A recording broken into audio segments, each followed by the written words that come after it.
ನಿಮ್ಮ ಜಿಲ್ಲಾ ಪೊಲೀಸ್ ವತಿಯಿಂದ ಶುಭೋದಯವನ್ನ ಹೇಳುತ್ತಾ, ಈ ಒಂದು ಕಾರ್ಯಕ್ರಮ ನಾವು ಅಪರಾಧ ತಡೆ ಮಾಸಾಚರಣೆ ಅಂಗವಾಗಿ ಏನು ಪ್ರಾಪರ್ಟಿ ರಿಟರ್ನ್ ಪರೇಡ್ ಅಂತ ಇದನ್ನ ಇಟ್ಕೊಂಡಿದ್ದೀವಿ.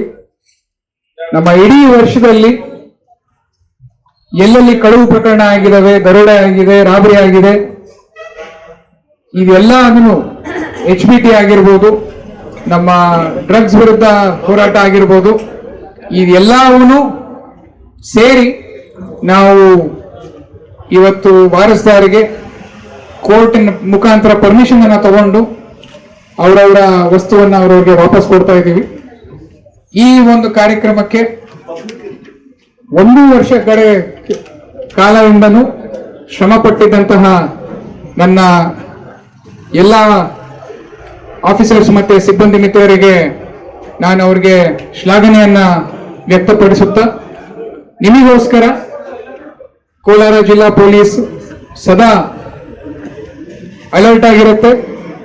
ನಿಮ್ಮ ನೋವಿಗೆ ಸ್ಪಂದಿಸುವಂತಹ ಒಂದು ಕಾರ್ಯವನ್ನ ಮಾಡಬೇಕು ಅಂತಾನೆ ನಾವು ಪಣ ತೊಟ್ಟಿದ್ದೀವಿ.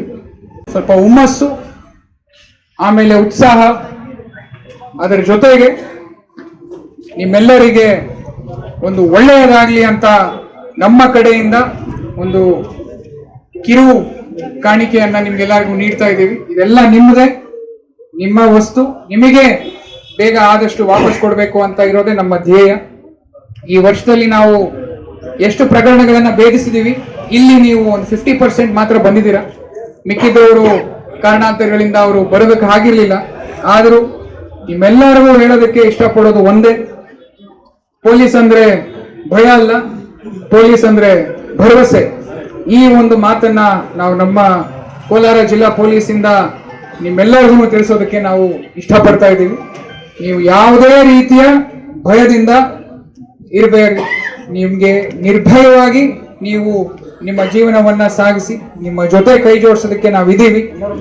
ನಿಮಗೆ ಏನೇ ವಿಚಾರ ಇದ್ರು ನಮ್ಗೆ ಅಲ್ಲಿ ನಂಬರ್ಗಳನ್ನ ಹಾಕಿದ್ದೀವಿ, ಆ ನಂಬರ್ಗಳಿಗೆ ಫೋನ್ ಮಾಡ್ಬೋದು. 112 ನೀವು ಯಾವಾಗಾದ್ರೂ ಬೆಳಿಗ್ಗೆ ರಾತ್ರಿ ಯಾವಾಗಾದ್ರೂ ಫೋನ್ ಮಾಡ್ಬೋದು. ಆಮೇಲೆ 1930 ಇದು ಕೂಡ ನಮ್ಮ ಸೈಬರ್ ಕ್ರೈಮ್ಗೆ. ನಿಮಗೆ ಹಣ ದುಡ್ಡು ಹೋಗಿದೆ ಅಂತ ಗೊತ್ತಾಗಿದ ತಕ್ಷಣ ಅದೇ ನಿಮಿಷ ನೀವು 1930ಗೆ ಫೋನ್ ಮಾಡಿದ್ರೆ ಆಟೋಮ್ಯಾಟಿಕಲಿ ನಿಮ್ದು ಬ್ಲಾಕ್ ಆಗುತ್ತೆ ದುಡ್ಡು. ಇಲ್ಲಿ ಒಬ್ರು 30 ಲಕ್ಷ ಅದೇ ರೀತಿ ಕಳ್ಕೊಂಡಿದ್ರು.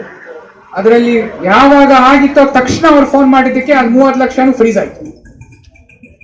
ಫ್ರೀಸ್ ಆಗಿದ ತಕ್ಷಣ ಅದು ಆಟೋಮ್ಯಾಟಿಕಲಿ ಅವ್ರ ಅಕೌಂಟ್ಗೆ ವಾಪಸ್ ಬಂದ್ಬಿಡುತ್ತೆ ಕೋರ್ಟಿನ ಆರ್ಡರ್ ತಗೊಂಡು. ಸೊ ಇದೆಲ್ಲವನ್ನು ನಿಮಗೆ ಅವೇರ್ನೆಸ್ ಅನ್ನ, ಜಾಗರೂಕತೆಯನ್ನ ಮೂಡಿಸೋದ್ರ ಜೊತೆಗೆ ನಿಮ್ಮೆಲ್ಲರಿಗೆ ಇದನ್ನ ವಾಪಸ್ ನೀಡೋದಕ್ಕೆ ಈ ಒಂದು ಕಾರ್ಯಕ್ರಮನ ಈ ದಿನ ಆಯೋಜಿಸಿದ್ದೀವಿ. ಈ ದಿನ ನೀವೆಲ್ಲ ಇಲ್ಲಿ ಬಂದಿರೋದಕ್ಕೆ ನಾನು ನಿಮ್ಮೆಲ್ಲರಿಗೂ ಮತ್ತೊಮ್ಮೆ ಧನ್ಯವಾದಗಳನ್ನ ಹೇಳ್ತಾ